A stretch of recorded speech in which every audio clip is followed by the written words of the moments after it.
Притворените за 27 април биле целосно оставани без храна и вода и по неколку денови, но и други повреди на постапката и на правата на обвинетите нотираше Хелсиншкиот комитет во последниот објавен извештај за октомври. Комитетот забележал нехуман третман и заради тоа што рочиштата траја и по 12 часа.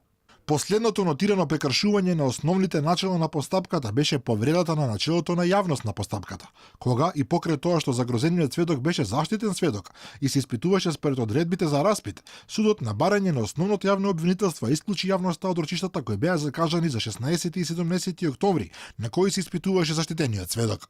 За лошиот третман алармираа и самите адвокати. Ведува во прашање пред се и здравјето како на бранителите, така и на обвинетите.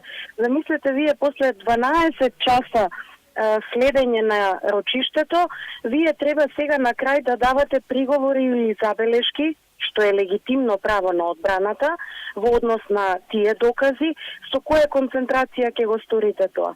Сметам дека се повредува правото на одбраната, бидејќи според членот 17 од Законот за кривична постапка, на секој обвинет му е загарантирано правото да има доволно време и можности за подготвување на својата одбрана и ваквото право е конвенцијско загарантирано.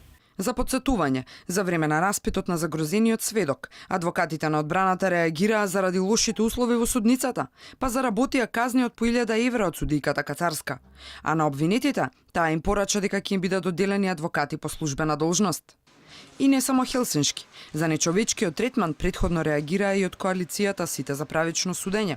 За Кацарска пак, судските расправи биле во согласно со Конвенцијата на Европскиот суд и правото за судење во разумен рок. За обвинителката Вилма Рускоска пак, долгите рочишта може би изгледале само така, ама тоа било најкраткото време за да се утврди дали 33-цата се виновни или не.